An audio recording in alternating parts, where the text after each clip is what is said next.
Merci. Madame Cook, vous êtes directrice de l'Agence européenne des médicaments et c'est vous qui avez autorisé les vaccins Covid de Pfizer et des autres. Vous avez donc joué un rôle central, moi je dirais crucial, dans la stratégie vaccinale imposée par la Commission. Je ne vous jette pas la pierre, vous avez eu une énorme pression politique. On l'a lu dans les messages qui ont fuité de votre agence. Vous avez donc octroyé une autorisation en 10 jours après avoir reçu la demande officiellement de Pfizer, sans production d'études, et Pfizer qui a sorti un vaccin en moins d'1 an. Madame, plus de 11 000 décès post-vaccination ont été signalés à l'EMA auprès de votre agence. Ici, un des rapports. Dernier, d'ailleurs, que je salue, parce que malheureusement, vous avez encore changé votre site Internet et on n'arrive plus à avoir accédé à ces statistiques. À partir de quand ou de combien de cas vous allez commencer à ouvrir des enquêtes, demander des comptes aux laboratoires? Comment se fait-il que chaque fois qu'un effet négatif des vaccins, je dis bien à chaque fois, ce sont des agences nationales, la Suède ou d'autres, qui ont trouvé en premier, réagi en premier? On se souvient des thromboses, des myocardites, des hémorragies féminines.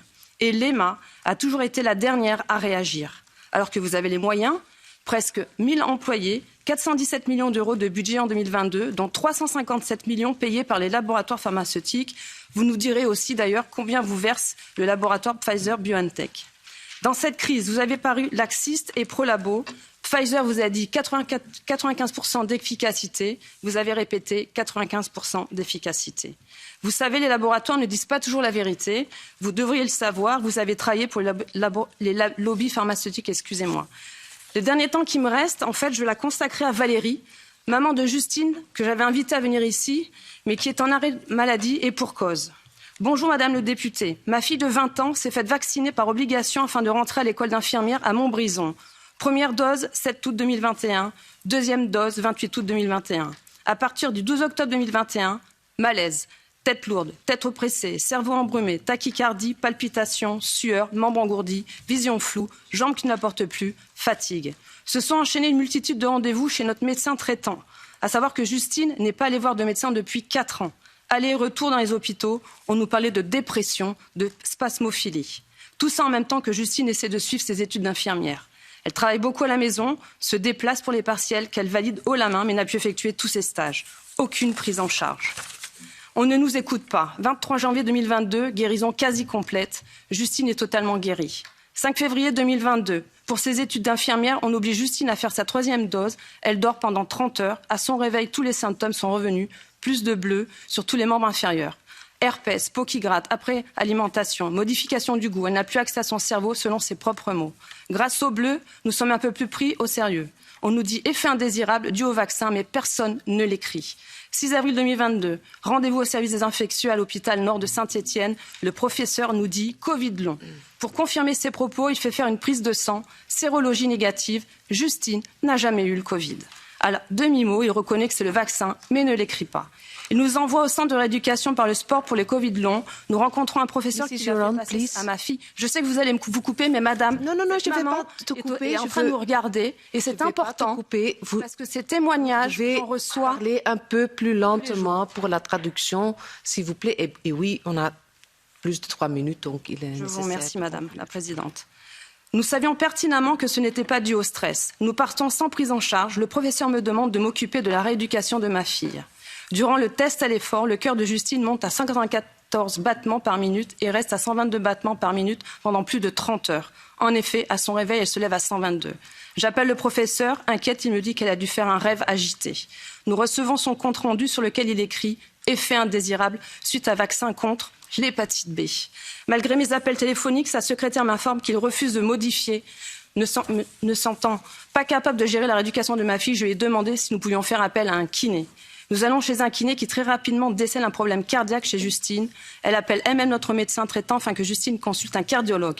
Fin juillet, Justine voit un cardiologue qui observe des dysfonctionnements sans pouvoir les expliquer. Aucune prise en charge. 20 octobre 2022, rendez-vous avec le docteur Cozon qui, après de multiples examens et prises de sang, nous informe que le vaccin a déclenché une encéphalopathie myalgique avec fibromyalgie incomplète. Il préconise de changer aussi son alimentation. Au 2e jour de son stage, Justine est rentrée épuisée, courbaturée et le corps entièrement raide.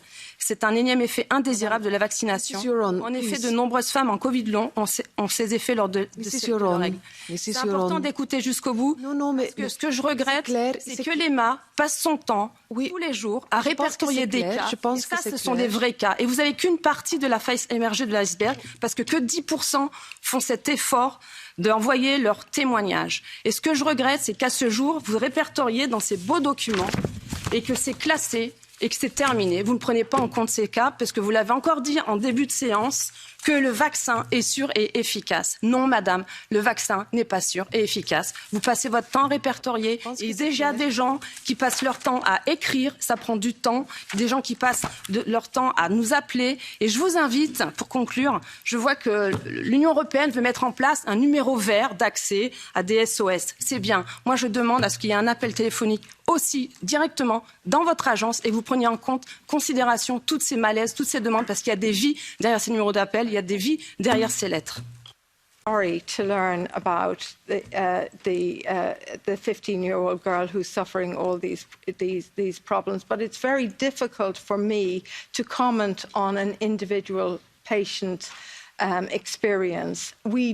There are patients we have many patients who have done very well, and we have some few patients who haven't done so well. And I think it's important to realise that and to take all these reports very, very seriously, so that they help us to build up the body of knowledge that helps to determine, well, is there something we can do? Is there a risk factor that we can take into account that might prevent somebody having the problems as you have described.